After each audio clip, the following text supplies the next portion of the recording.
So a former Pentagon advisor, Douglas Macgregor, has stated that this whole notion that Russia is the one that caused the damage on the Nord Stream 1 and 2 pipelines is really just absurd. And I agree with him. It is absurd. This whole narrative that it was Russia that planted the bombs on these pipelines because it just wanted to, so that it could cause fear and anxiety in the hearts of the Europeans. It doesn't make any sense. It just does not make any sense to me, because Russia put in billions of dollars into building Nord Stream 2, not just to directly transport natural gas to Europe, but also, geopolitically speaking, to bypass Ukraine and Poland, because every time Russia had to transport natural gas to Europe, it had to go through Ukraine and Poland, and it had to pay billions of dollars in transit fees to these two countries. And this, of course, was good for the Polish and Ukrainian economies, and it also gave tremendous geopolitical leverage to Poland and Ukraine. But at the same time, the Russians didn't want to do this. And the Poles and the Ukrainians were terrified of Nord Stream 2, because they knew that as soon as the pipeline would become operational, that they would lose their geopolitical leverage. They would lose the position that would enable them to demand concessions from Russia. And so the Russians obviously didn't want this anymore.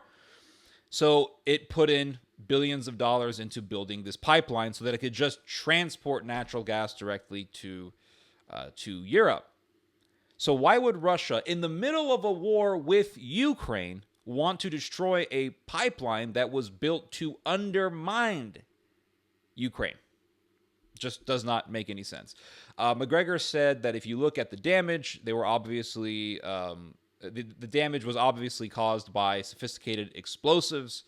And he said that this is an indication that one must look to America or Great Britain if one is going to find really suspects that make sense in this whole paradigm. And he also pointed out that this espionage took place at a time when America when America has been beginning to get worried about Germany's loyalty. Because according to Macgregor, the Americans have been concerned that Germany has not been completely gung-ho about supporting Ukraine.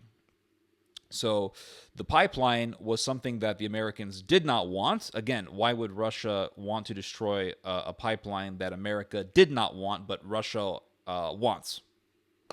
The Americans don't want this pipeline.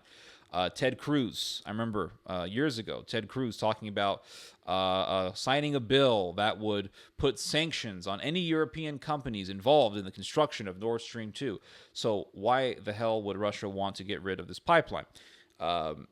And America is worried, and Macgregor points this out. America is worried that Germany is not completely on the side of NATO, and that Germany could tilt more and more towards forming an alliance with Russia. This is one of America's biggest fears.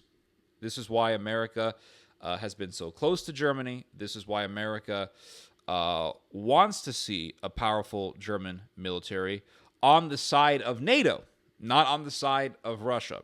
It's the same reason as to why America is worried about a Turkish-Russian alliance. Turkey is a very geostrategically important ally to America because Turkey is right there on the Black Sea. It's a neighbor to both Ukraine and Russia. And so Turkey has always been seen by NATO as one of the main bulwarks against Russian expansion, especially in the Mediterranean. And that is why when Russia entered Syria, America definitely gave the green light to the Turkish military to go into Syria and to basically advance its presence in northern Syria. America sees Turkey as a counter against Russian hegemony against Russian expansionism. This is the same reason why NATO supports Japan. The LDP, the Liberal Democratic Party, the party that Shinzo Abe led for many years before he was murdered, the party that was founded with the help of the CIA. The reason why America helped to create the LDP was because America was terrified of the idea of Japan becoming an ally to China, becoming closer to China. NATO has never wanted this. NATO is terrified of this. And so what we're seeing is these regional powers, Japan, Germany, Turkey, we're seeing these countries becoming more and more independent. And so America is worried that these countries will not, that these countries will do things that are not in the interests of the United States, like maybe becoming a little too friendly with America's enemies, like Russia or China. And Germany having this pipeline, because Germany also invested a tremendous amount of money into the creation of Nord Stream 2. Germany also wanted to have natural gas directly transported to its to itself. And so the Americans didn't like this because they saw it as Germany getting a little too close to the Russians. It's the same reason why the Americans for decades have not liked Germany's warmness with Iran, because Germany has been Iran's European ally for a very long time. You can go all the way back to the Clinton administration. You can go all the way back to the Third Reich. Germany has been for a long time Iran's biggest European ally. And the Americans obviously don't like this. Iran is an ally to Russia. It's a very strong ally to Russia. And so America doesn't want Germany to be a strong ally to a country that is a strong ally to Russia, obviously. So what we're seeing is America trying to keep these countries intact with NATO. But that may not be the case in the near future. It may be that these countries will get closer to America's enemies. When the Trump administration had America pull out of the Iran deal, the Germans protested. They didn't just acquiesce and accept exactly what America wanted in regards to Iran. Germany began to form financial channels in Brussels to independently conduct commerce with Iran. That was against America's demands. So it's not like these countries are 100% subservient to the United States. They are breaking away. They are becoming more and more independent. And in that independence, they may just become friends with countries that America hates, like Russia or China. Now, I don't think Japan is going to be a friend to China. That's obviously not going to happen. And I don't think that Russia and Turkey are going to be perpetual allies. They may have diplomacy now. They may form some kind of, they may deepen some kind of relation in the near future. But I think ultimately Russia and Turkey are going to have a war against each other. It's just quite obvious given the fact that there have been so many wars between the Russians and the Turks in the past. I don't see Japan and China being friends. I think eventually they're also going to go to war against each other. There's going to be a breakout of war somewhere along the lines. It's like Russia and Ukraine. It was very obvious that the two countries were going to go to war. We didn't know exactly when it was going to happen, but it happened. And I'm going to say the same thing in regards to Germany and Russia.